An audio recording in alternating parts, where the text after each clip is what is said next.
Professor Cohen. Yes, hi. Great. Let me introduce you appropriately. You are a contributing editor to The Nation, Professor Emeritus of Russian Studies and Politics at NYU and Princeton, the author of the books Soviet Fates and Lost Alternatives, which is now out in paperback, examines the new Cold War.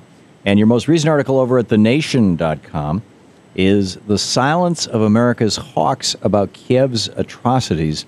The subtitle, The regime has repeatedly carried out artillery and air attacks on city centers, creating a humanitarian catastrophe, which is all but ignored by the U.S. political media establishment. This is almost Eisenhower-esque, the political media establishment. What's going on? Well, we've come to a fork in the road, and I think for America, a moral fork in the road.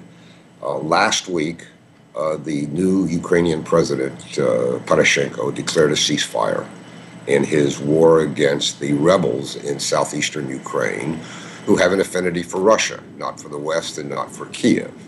The government in Kiev, which Poroshenko sort of now heads, he's been elected president, but how much actual power he has, I don't know, is backed 100% by the United States. Not so much by Europe, but by about 100% by the United States.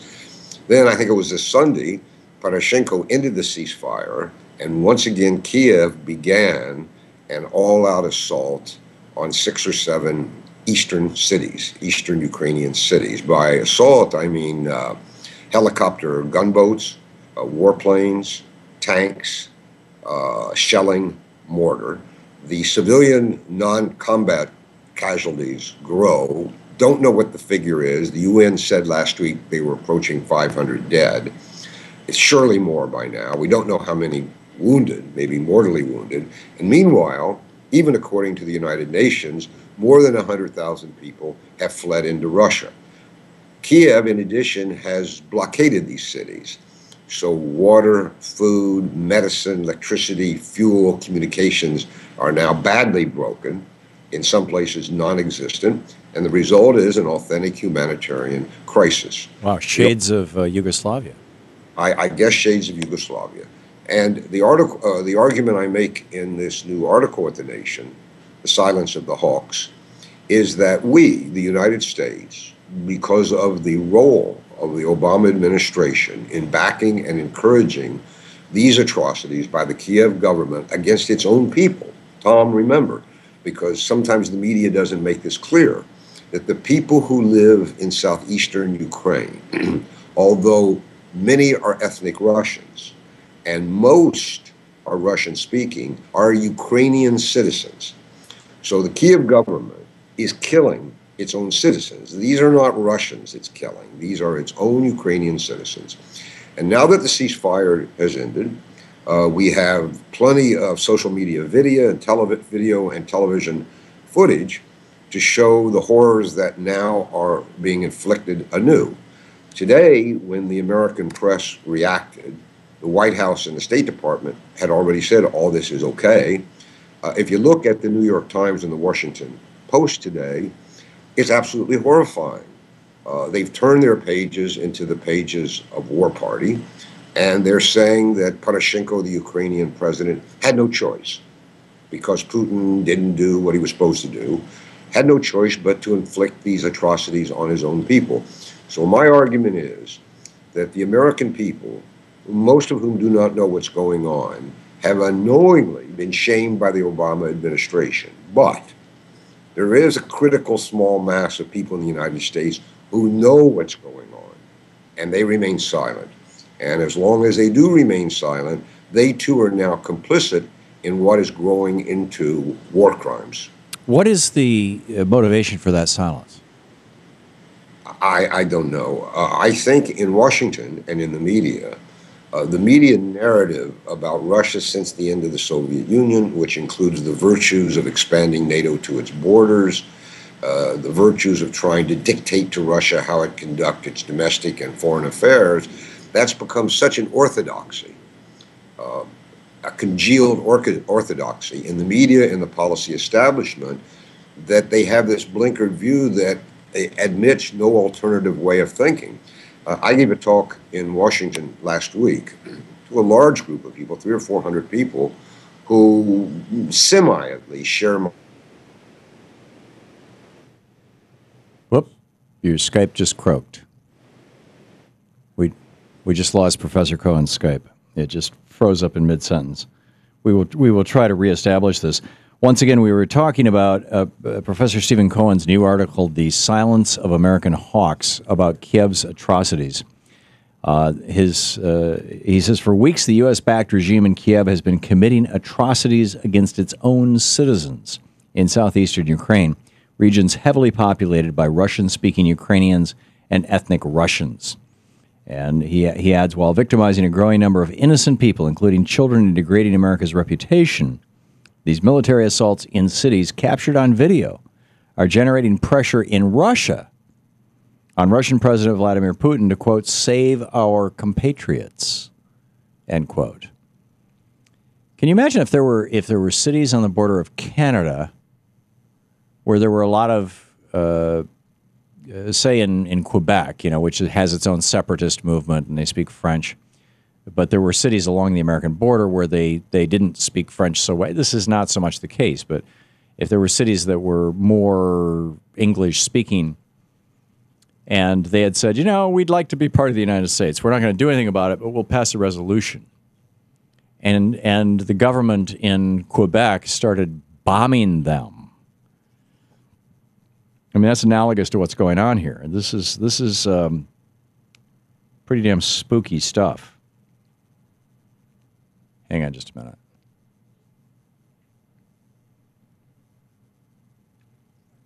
Okay.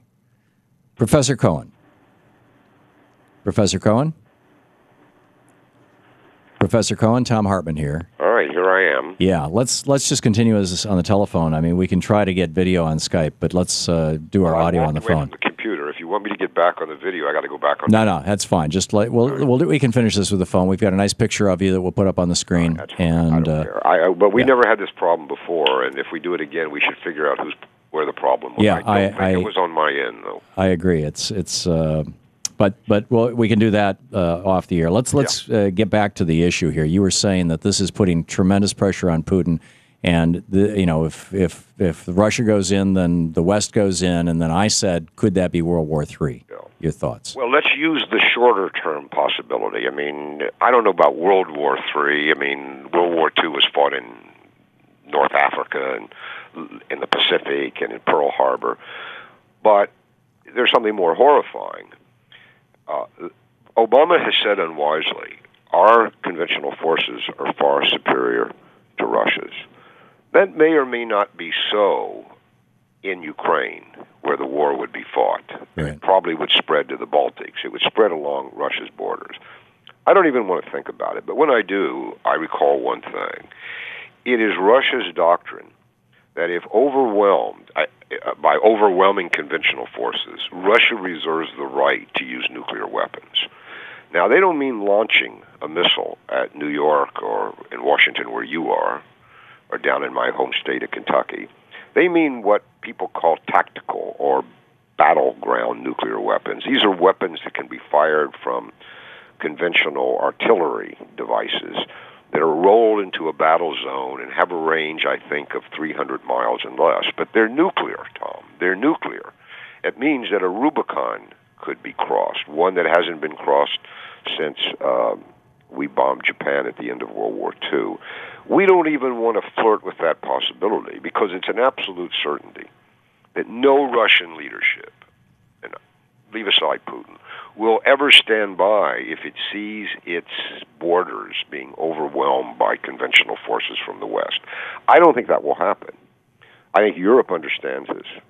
But the point is that the Obama administration is recklessly flirting with an acceleration and intensification of this war in Ukraine that could bring American and Russian troops face to face. One final point. If we can pick that up right after the break. We have just about a 10-second break here. Professor Stephen Cohen is with us. He's writing over at thenation.com. His most recent piece, The Silence of American Hawks. We'll be right back.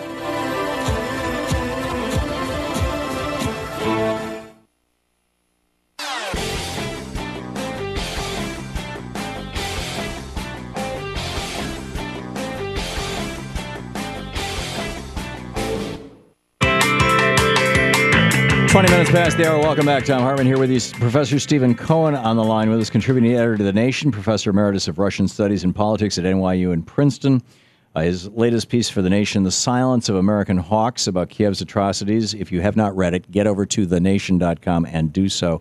Professor Cohen, you were just saying that if Russia enters Ukraine and President Putin, with 100,000 refugees inside Russia now from Ukraine, is coming under tremendous pressure to do so. Yes.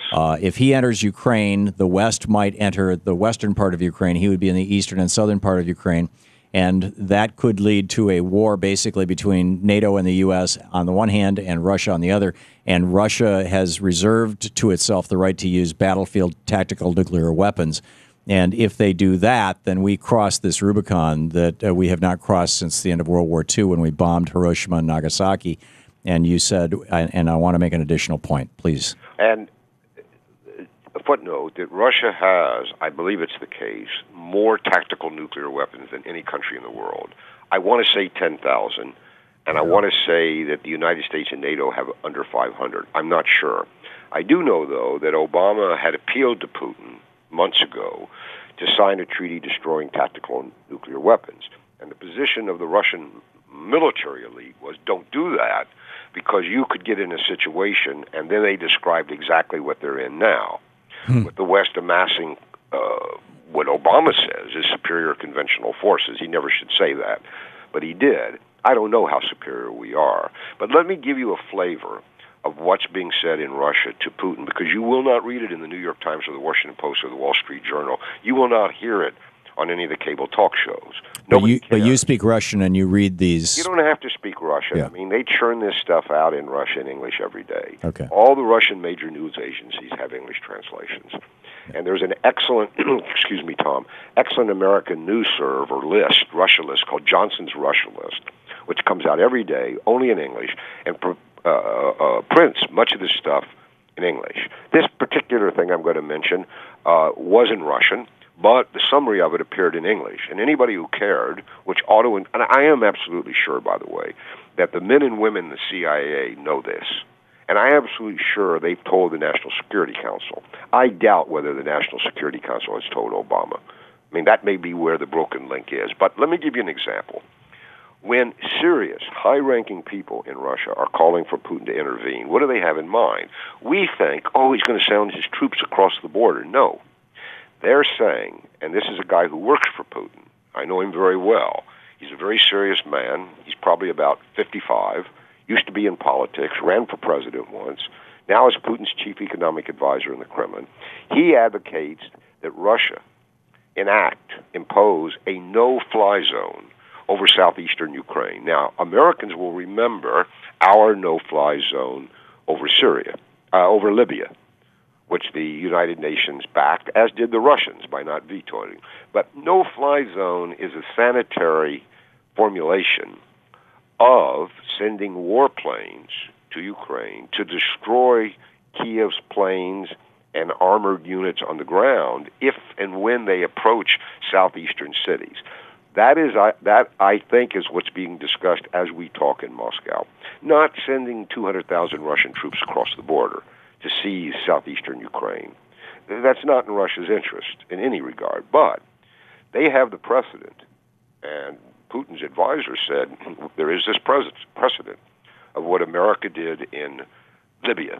We also did that in Iraq. And we did it in Iraq for but 2 decades. That's back on our minds now because Iraq is back on our minds. But we just need the recent memory, and I'll tell you why. When the United States went to the Security Council of the United Nations and asked for that, Russia could have vetoed it. Russia has a veto. And Russia, Putin wasn't president then, but he was the leader, Medvedev was the president, said to the Americans, what are you going to do with this no-fly zone? And they said, we're not going to do anything except prevent Gaddafi's planes from bombing innocent civilians. So Russia said, okay. And in fact, we did something very different. We used the so-called no-fly zone to overthrow the Gaddafi regime and assassinate him, kill him. And the Russians were furious. They regard that as betrayal. Therefore, they would feel infinitely righteous if they made the decision to save Russian ethnic Ukrainian citizens and Russian-speaking Ukrainian citizens from Kiev's overwhelming heavy attacks on these cities. So I think that's what's being discussed. Now, what if Russian airplanes are in the air now, flying over southeastern Ukraine? The pressure on Obama, because let's face it, NATO doesn't do anything unless Washington says okay. The pressure on Obama, who doesn't react well to pressure positively or negatively, would be to send American and NATO warplanes into the air too. That's what I'm thinking about, and that's what really worries me, and that is what is not being reported in the United States. I mean, pick up the New York Times editorial page. Listen to Thomas Friedman going on about how wonderful all this Ukrainian activity is and how just they are. Look at the way this war conducted by Kiev is being reported in the Washington Post and New York Times as though it's necessary and it's virtuous and it's all Putin's fault. Well, whatever blame Putin has, it's minor compared to what we're backing. And when Georgia, defied Russia and South Ossetia and Afghanistan, however you say it, you had John McCain running around going, we got to do something about this, and ultimately drumming up $1 billion for Saakashvili. Well, McCain goes wherever extremists appear as long as they're anti-Putin. Yeah. McCain has some phobia about Putin. Stands with extremists. In Kiev, he stood with literally neo-fascists and said, America is with you. Yeah. And we have the photographs to prove it. He simply doesn't know what he's doing. He's so reckless now he's lost all judgment. But we're talking about, the guy I voted for twice, Obama. Yeah. Yeah. And that he's going down a reckless road. I cannot explain Obama in one sense, that in these moments of history, a historic crisis, presidents rise or don't rise to statesmanship. Right. Obama's just vanished. Amazing. Stephen Cohen, you can read the piece, The Silence of American Hawks, about Kiev's atrocities over at thenation.com. Professor Cohen, thank you so much for coming on again today. Thanks, Tom. Good talking with you. As always, we will be back. You're listening to the Thom Hartmann Program. Call 866-987-THOM. And we'll be back with Hillary Shelton of the NAACP about the 50th anniversary of the Voting Rights Act right after this.